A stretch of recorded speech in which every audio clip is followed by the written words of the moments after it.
శ్రీ గురుభ్యో నమ. హరి ఓం. ఇప్పుడు మనం చెప్పుకునేటువంటి అంశం ఏమిటి అంటే పరివర్తన ఏకాదశి. హిందూ సనాతన ధర్మంలో ఏకాదశి వ్రతం అనేది చాలా అత్యంత పవిత్రమైనటువంటిదిగా చెప్పబడుతోంది. ఈ ఏకాదశి తిథి విష్ణు భక్తులకి చాలా ప్రత్యేకమైనటువంటిది. దీనికోసం అనేకమైనటువంటి పురాణాల్లో కూడా మనకి దీని ప్రస్తావన అనేది ఉంది. పద్మపురాణము, బ్రహ్మ వైవర్త పురాణము మొదలైనటువంటి పురాణాల్లో కూడా దీనికోసం చాలా అద్భుతంగా చెప్పబడింది. మరియు స్కాంద పురాణంలో కూడా చెప్పబడిందండి. ఈ ఏకాదశి వ్రతం విశిష్టతని చాలా అద్భుతంగా వివరించాయి ఈ యొక్క గ్రంథాలన్నీ కూడా. శ్రీ మహావిష్ణువు సాక్షాత్కారానికి, పాప పరిహారానికి, భక్తునికి ఆధ్యాత్మికమైనటువంటి శ్రేయస్సుకి ఈ ఏకాదశి వ్రతం మార్గదర్శకం అని చెప్పి మనం చెప్పుకోవచ్చండి. మనకి ప్రతి నెలలో అంటే ప్రతి మాసంలో వచ్చేటువంటి 2 ఏకాదశులు ఉంటాయండి. ఈ 2 ఏకాదశుల్లో ఇప్పుడు మనకు వచ్చేటువంటిది భాద్రపద మాసం శుక్లపక్షం. ఈ శుక్లపక్షంలో వచ్చేటువంటి ఏకాదశిని పరివర్తన ఏకాదశి అని పిలుస్తారు. ఈ తిథికి జయంతి ఏకాదశి అని మరియు జలజ ఏకాదశి అని చెప్పి పేర్లు కూడా ఉన్నాయండి. ఆషాఢ శుక్లపక్షంలో వచ్చేటువంటి ఏకాదశి రోజున శ్రీమన్నారాయణుడు యోగనిద్రలోకి ప్రవేశిస్తాడు. ఈ రోజునే దేవశయని ఏకాదశిగా కూడా ప్రసిద్ధండి. ఈ రోజు నుండి చాతుర్మాస్య వ్రతాలు ప్రారంభమయ్యి యోగులు, సన్యాసులు, భక్తులు ఆ 4 నెలల్లో కఠిన నియమాలతో భగవత్ పూజలన్నీ కూడా చేస్తారు. ఈ 4 నెలల మధ్య భాగంలో భాద్రపద శుక్ల ఏకాదశి రోజు, ఈ రోజున మహావిష్ణువు నిద్రలో ఒక పక్క నుండి మరొక పక్కకి తిరగడం అనేది జరుగుతుందండి. ఈ తిరగడాన్నే పరివర్తన అంటారు. అందుకే ఈ ఏకాదశికి పరివర్తన ఏకాదశి అని చెప్పి పేరు. ఇది ఒక భక్తుడి యొక్క జీవితంలో ఆధ్యాత్మికత మరియు మార్పుకి కూడా సంకేతం. పద్మపురాణంలో ఒకసారి యుధిష్ఠిరుడు శ్రీకృష్ణుణ్ణి ఈ విధంగా అడుగుతాడు, స్వామి, భాద్రపద శుద్ధ ఏకాదశి రోజు విశిష్టత ఏమిటో చెప్పండి. దీన్ని ఆచరించేటువంటి మానవులు కానీ దేవతలు కానీ ఎవరైతే ఆచరిస్తారో వారు ఎటువంటి ఫలితాలని పొందుతారు అని చెప్పి అడుగుతాడు. అప్పుడు ఈ విధంగా శ్రీకృష్ణుడు సమాధానం ఇచ్చాడండి, ఓ రాజా, ఈ ఏకాదశి వ్రతం అనేది అత్యద్భుతమైనటువంటి పవిత్రమైనటువంటిది. దీనిని ఆచరించడం అంటే రాజసూయ మరియు అశ్వమేధయాగం చేసినటువంటి ఫలితాన్ని పొందుతారు. అంతేకాకుండా శాశ్వతమైనటువంటి విష్ణులోకంలో నివసిస్తారు వారు.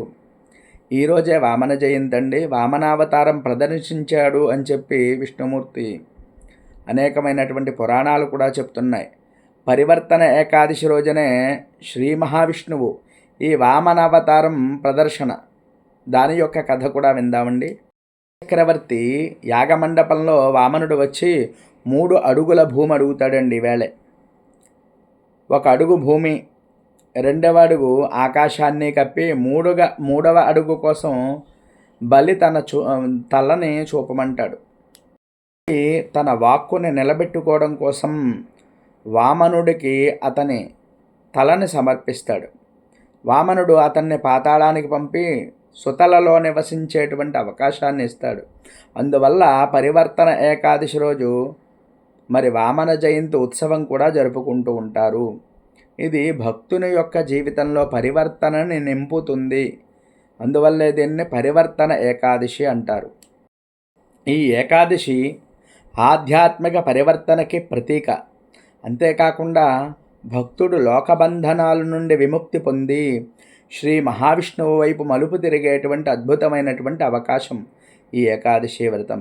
అజ్ఞానం నుండి జ్ఞానానికి, దుఃఖం నుండి ఆనందానికి మార్పు కలిగేటువంటి అవకాశం ఈ యొక్క ఏకాదశి వ్రతం. దీనివల్ల జీవితంలో స్థిరమైనటువంటి శాంతి మరియు భక్తునికి భగవంతుని యందు ప్రేమ కలిగేటువంటి అవకాశం ఈ ఏకాదశి వ్రతం రోజు కలుగుతుంది. ఈ ఏకాదశి వ్రతాన్ని చేసేవారు ఉదయం బ్రాహ్మీ కాలంలో లేవాలి.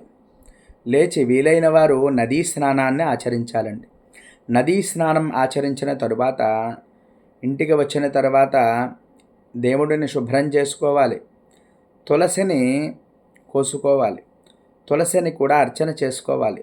తులసి దగ్గర దీపం పెట్టుకోవాలి.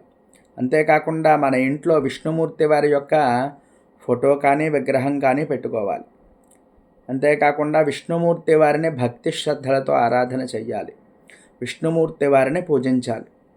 తులసితో అర్చన చెయ్యాలి. ఎందువల్ల అంటే ఏకాదశికి విష్ణుమూర్తికి తులసి లేకుండా పూజ చేసినట్లయితే అటువంటి పూజ పనికిరాదు అని చెప్పి సాక్షాత్తు శ్రీ మహావిష్ణువు వారే మనకి అందరికీ కూడా చెప్పి ఉన్నారు.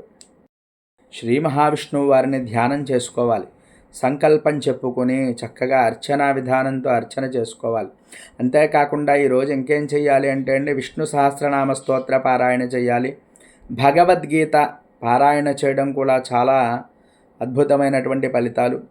గీతా పారాయణ చేయడం, అలాగే విష్ణు అష్టోత్తర నామస్తోత్రాలు పారాయణ చేయడము, భాగవతం భారతం వంటి వచ్చినట్లయితే అవి కూడా పారాయణ చేయడం చాలా మంచిది.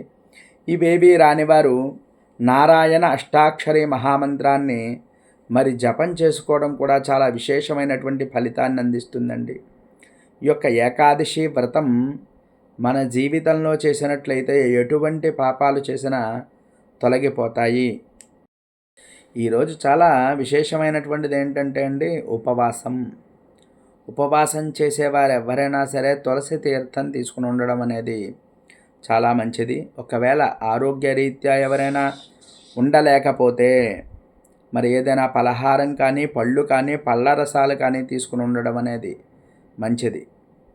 అలాగే రాత్రి జాగరణ చేయడం కూడా చాలా విశేషమండి. ఈ రోజంతా కూడా ఏకాదశి ఉపవాసం చేసి మరుసటి రోజు ఏకాదశి రోజు ఏం చేసుకోవాలండి, ఉపవాసం ఉండాలి.